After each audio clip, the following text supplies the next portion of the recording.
So Sam, you had a few questions from our previous time together, or was it questions from what we'd done together, or things that you had learnt, or roadblocks you'd encountered since we spent time together? Well, it's actually one specific thing that I've talked with a fellow player in Denmark about, and can't really figure out if it's something one should implement or not. This is just a very technical thing, and it's about a front pause before delivering the cue. I'd like to know what you think about that, Nick. Okay. So going down, just queuing up, Yeah. and then before backswing, having a front pause. Yeah. And I try to practice that with my normal cueing now. I'm looking at. My eyes are looking at object ball on my back files, back waggles. What do you call them? Oh yeah, because in Denmark you call the cue actions files, don't you? Yeah, we do. Yeah, it's so like weird. filing a block of wood. It's so weird. Yeah, there's so many words for it. What do you call them? Waggles or feathers. Feathers, that's the one. Yeah. Now I'm interested because you call it files. Do you find we do But by files it means like filing some wood, yeah? Yeah, I think that's where it comes from. That's just what we've said always. So. But do you find? I'm just interested in here. So that's the metaphor that you're using, but I wonder if that causes people to cue more jerkily because they're thinking of filing a block of wood. Hey, that might be something. If they were called strokes, side effect. You know, if you were to rename it strokes and enforce that name change, you'd probably find the average standard elevated in Denmark overnight. That could be hilarious. Could be a hilarious experiment. So yeah. Anyway, yeah. So yeah, you do. Yeah. You're looking up to the object ball on the backswing, and yeah. So the most important thing is that I usually look at cue ball right before my backswing. Keep my eyes on cue ball during backswing, and during my pause on my backswing, I shift to object ball and then deliver the cue. Got it. That's so most pros are looking up to the object ball about at some point through the backswing, let's say half of the way through the backswing, something like that. And that's usually a happy medium for them to be aware of both the cue ball and the object ball. And some look up as they begin the backswing. Yeah. Less look up at the back pause. You know, much less players wait until the back pause to look up, as it can break the tempo up a little bit. I've found when I've tested that with players and with myself. And one thing that is a common denominator with all of them, though, is that before the backswing, the eyes are on the cue ball. Yeah, that's me too. So why is that important then? Before the backswing, why is it important for the eyes to be on the cue ball? I think to me the importance lies in a last determination or a last check of where on the cue ball I'm aiming. Absolutely.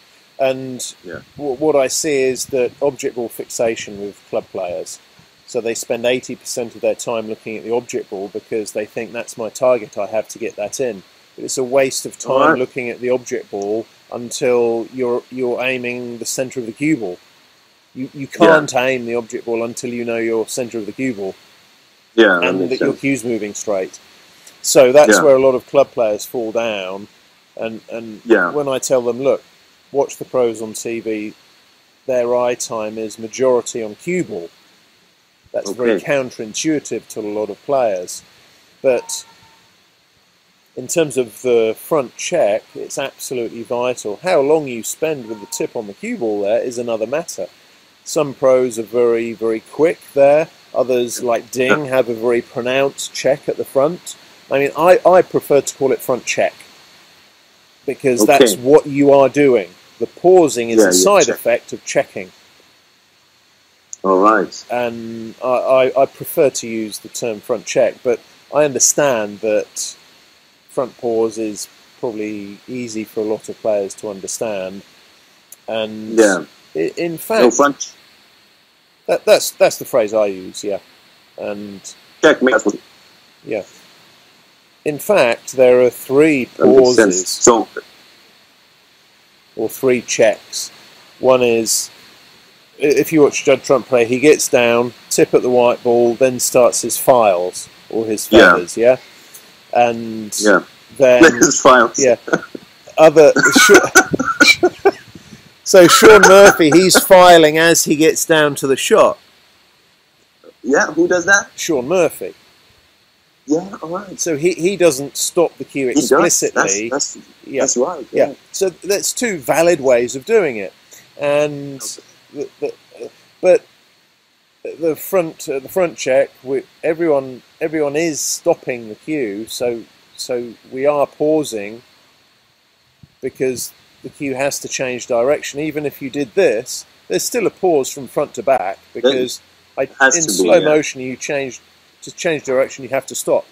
So that makes sense. The question, the statement then is, everybody pauses. The question is, how long for? What's your optimum? How long? I have no agenda. Which is the same thing with backswing. People say, I don't have a backswing pause. Yeah, you do, because you're changing the direction of the cue. Yeah. And yours is just very quick. And it does that serve you? Is that helpful to you? Because for some players it isn't. For more players than not, having a one-piece backswing actually allows them to avoid an awareness of what their cue's doing and any errors, any cueing errors they have, and a resistance to pausing at the back or gear changing at the back and taking time over that, is that they're aware of all tension and the cue coming offline, and a lot of people are confronted by that, and they'd rather avoid that and get it over and done with. But that is one reason why a lot of those players never improve, because which is actually one of the favorite one of my favorite advice you've given me. You wrote that in an email at some point where you mentioned, some players tend to, because I was talking about sometimes I tend to speed up if I'm frustrated or what do you know. And your answer to that email was, sometimes people do tend to speed up, and it's most likely because of anxiety, which doesn't make sense, because it's you in quote you said it's only silly snooker marbles we're talking about. I very often think about that. Silly I think that's snooker a very what? Good, you said silly snooker marbles we're talking about, but it creates this anxiety of missing the balls, but in the end it's just snooker balls, right? When you say silly snooker, silly snooker balls. Yeah, you wrote marbles. Oh, sorry, I thought you said models. I thought, what's he talking about? Models. Yeah, no. Okay. Yeah, silly snooker balls or silly snooker. Yeah, they are silly snooker balls. Yeah. So and then we allow them to create this anxiety that makes us shift our pace. Yeah, and they're not doing anything. They're just sitting there. That's hilarious. They're not doing anything. That's great. That's really good. They're not at all very scary. That's hilarious. Anyway, getting back to this pause or check, right? So what I want you to do is, and you can do this as often as you like, but what I'd like anyone listening to this doing is test what is your optimum front check and back check tempo. For some players, doing the files and coming back without much of a check at the front serves them. For others, they have less control because they're not actually looking at the cue ball properly. They don't know if they're in the center of the cue ball. Holding the tip on the cue ball there for half a second does give them a chance to establish if the cue is still and if they're relaxed, and then they can pull the trigger, backswing and deliver.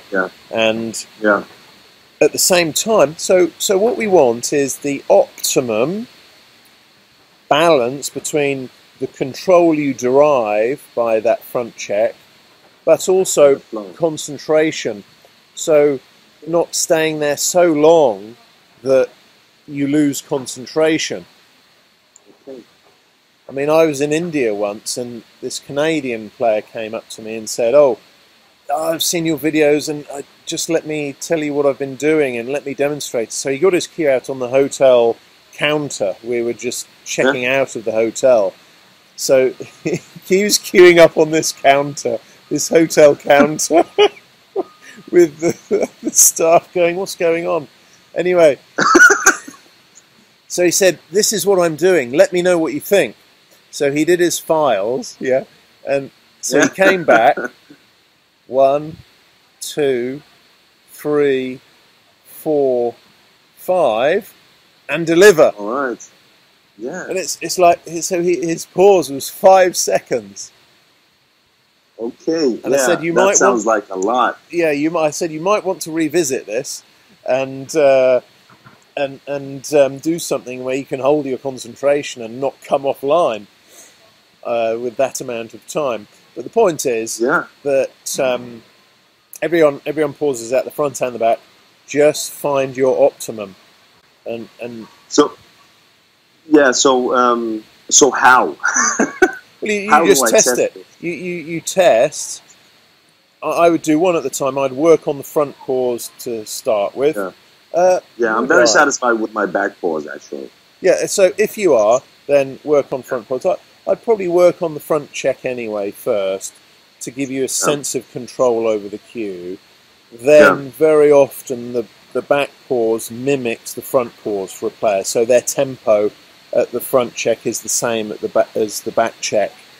Hey. So I would work on... Yeah, mine isn't at the moment. Yeah, not always. Not always. Sometimes it's different. But what I'd do is I'd check, a tenth of a second, front check, then a quarter, then a half, then 1 second. So what I want you to test is a range of tempos or time periods on that front check.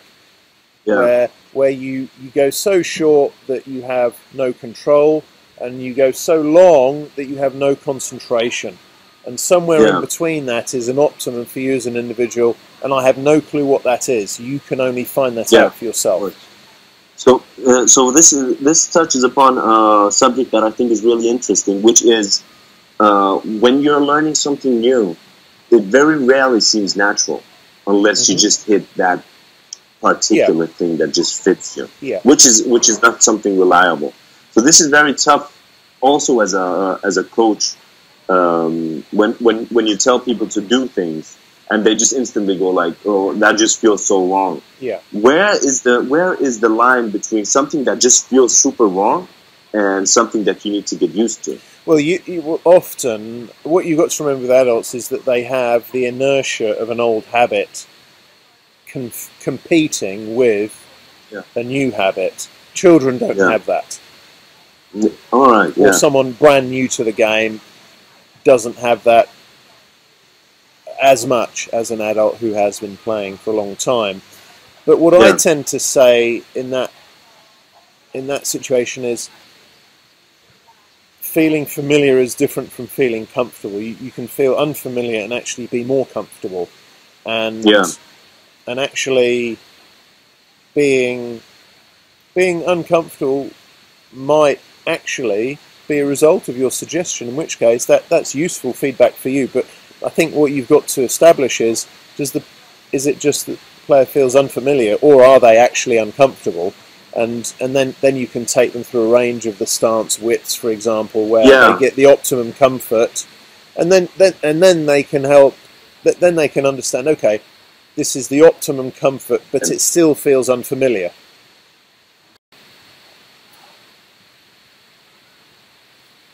Does that make sense?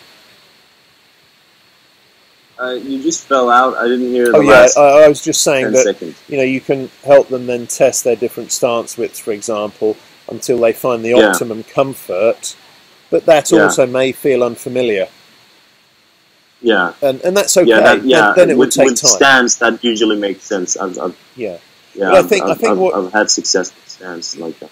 What I find helps players is to give them the option, give them the choice. Look, I'm just giving you a buffet of options in your stance or your bridge hand angle or grip position, and it's up to you to give each one a fair trial.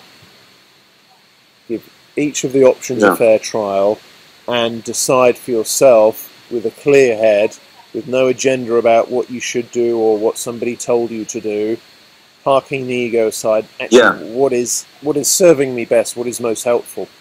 And I absolutely So that gives the permission to the student. And I do like the distinction between familiarity and comfort. That's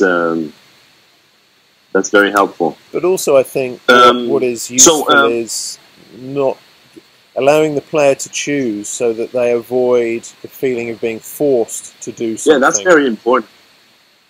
Yeah, although that's very important. I've seen. Yeah, you've seen what? Come again, sorry. You've seen what? Oh, you're falling out. Yeah, you said you've seen. It's the palm trees, Nick. The palm trees. You said you've seen something with. Yeah, I've seen many. I've seen coaches dictate. Yes. Dictate traditional techniques, and not take each. I mean, we're talking with persons' bodies that are shaped in a very, very unique way. You can't be traditional about it. That's correct. That's my approach. Yeah, I mean, I used to hate that as a player. Stand like this. Why? Because it's the best way. But why? Because it's the best way. But but why? So I used to hate that as a player. So, but sometimes, I've always. Yeah, go on. I very early on just decided that this is not the best way to stand. It's just the easiest one to replicate because it's so square. Yeah. Right. So, and that's the goal. I very early on realized that it's all about replicating. And if you're able to replicate, then it really doesn't matter what you do. But you just need to be able to replicate it down to, so much detail. And this stance is easy to replicate. And then you need to figure out what's comfortable for you, and then learn to replicate that. Yeah, But anyway, moving back to the front pause there, Nick. I just want a last detail, because what I tested out was at the front pause. I'm looking at the cue ball. What I tested was looking up at the object ball and then back at the cue ball very instantly before doing my backswing. Does that sound completely wrong to you, or no? Because I tested it, it didn't really work out for me. No, I would keep your eyes on the object ball at the front check and decide when the optimum point is for looking up at the object ball, whether that's as you begin the backswing or halfway through or 3/4 through or at the end of the backswing, and then just replicate that. Yeah. And if you find that on the delivery it helps to look at the cue ball when you touch the cue ball, then that's also a valid way of sighting as well. Okay, so not shifting in the pause, not shifting focus during the pause, front check. So. I recommend that, because I see too many players at the front check staring at the object ball, and then their tips coming off centre cue ball, and they don't know. All right. Yeah. So to me, you stop. Did you hear me? That I said I in that check, shifting object ball, then back to cue ball. Yeah, I wouldn't do that, because to me, by the time you've finished your cue actions, you're saying you don't need to look at the object ball anymore. So why look again? The reason you've stopped is you're done looking at the object ball. You can now focus on pulling the trigger. So the purpose of the front check should be only to check cue tip position on cue ball. Yes, and that the cue is still and stable, and you feel comfortable, and yeah. Yeah. Not an aiming check.